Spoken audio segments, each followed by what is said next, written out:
Friends, welcome to Amina சமையல். நாம் இன்றைக்கி கொண்டக்கடலை வச்சு சூப்பரான ஈவினிங் ஸ்நாக்ஸ் தாங்க பண்ண போகிறோம். எப்படி பண்ணலான்னு வாங்க வீடியோவில் பார்க்கலாம். அதுக்கு முன்னாடி அமினா சமையல் சப்ஸ்கிரைப் பண்ணுங்கள், பக்கத்தில் இருக்கிற பெல் பட்டனை ப்ரெஸ் பண்ணுங்கள். கொண்டக்கடலை பக்கோடா பண்ணுறதுக்கு நான் தேவையான பொருட்கள் எடுத்து வச்சுருக்கேன். ஒரு கப் கொண்டக்கடலை பாருங்கள், நைட்டே ஊற வச்சு தண்ணி இல்லாமல் எடுத்து வச்சுருக்கேன். இதோட 4 பல்லு பூண்டு, ஒரு துண்டு இஞ்சி, 3 வரமிளகா, ஒரு 5-6 சின்ன வெங்காயம் பொடியாக நறுக்குனது, இதோட 2 பச்சை மிளகா, தேவையான அளவு உப்பு, நறுக்கிய கொத்தமல்லி தழைகள், கருவேப்பிலை, 1/4 டீஸ்பூனுக்கு குறைவா சோம்பு. மிக்ஸி ஜாரில் ஊற வச்ச கொண்டக்கடலை சேர்த்திக்கங்க. இதோட 4 பல்லு பூண்டு, ஒரு துண்டு இஞ்சி, 3 வரமிளகா, தேவையான அளவு உப்பு, 2 பச்சை மிளகா, 1/4 டீஸ்பூனுக்கு குறைவா சோம்பு. நல்லா அரைச்சி எடுத்துடலாம். தண்ணி ஊற்றாமல் அரைச்சி எடுத்துக்கோங்க. பாருங்கள், மிக்ஸி ஜாரில் இந்த மாதிரி அரைச்சி எடுத்துக்கோங்க. இப்போ இதை ஒரு மிக்ஸி பவுலுக்கு மாற்றிக்கலாம்.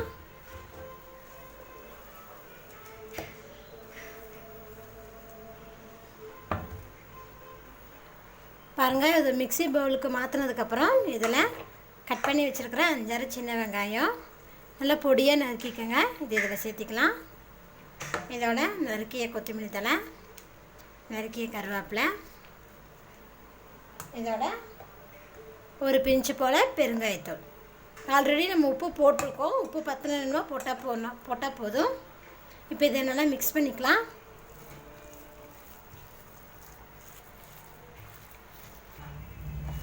பாருங்கள், நான் தண்ணி இல்லாமல் வடித்து எடுத்து அரைச்சங்காட்டி இப்படி இருக்குது.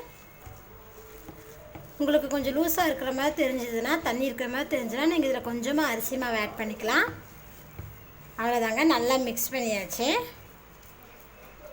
இப்போ எண்ணெய் காய வச்சு பக்கோடாவை பொரிச்சு எடுத்துடலாம். பாருங்கள், எண்ணெய் காஞ்சிருச்சு. இப்போ நம்ம கொண்டக்கடலை பக்கோடா கொஞ்சம் கொஞ்சமாக போட்டு எடுத்துடலாம்.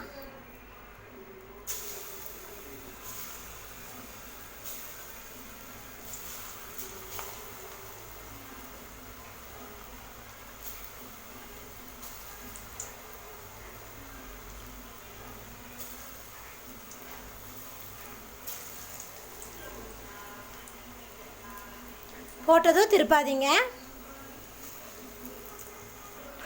ஒன் சைடு நல்லா வெந்ததுக்கப்புறம் திருப்பி விடுங்க.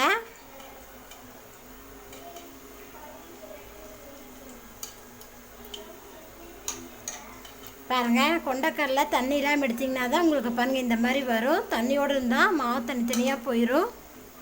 இப்போ நம்மளுக்கு பக்கோடா வராது.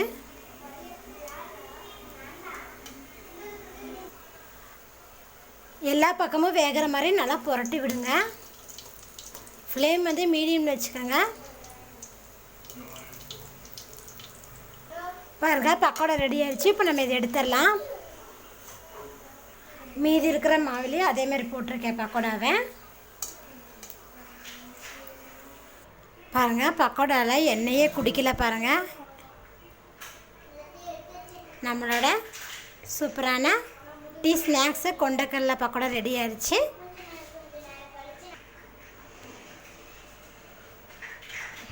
பாருங்கள், டீக்கு சூப்பராக இருக்கும் இந்த ஸ்நாக்ஸு. ஈவினிங் டைம் இந்த மாதிரி செஞ்சு கொடுங்க, குழந்தைங்களுக்கு ரொம்ப பிடிக்கும். ஆரோக்கியமான டிஷ்ஷு தான் அது. இந்த வீடியோ பிடிச்சிருந்தா லைக் பண்ணுங்கள், உங்கள் ஃப்ரெண்ட்ஸுக்கு ஷேர் பண்ணுங்கள். அமினா சமையலை சப்ஸ்கிரைப் பண்ணுங்கள். நன்றி.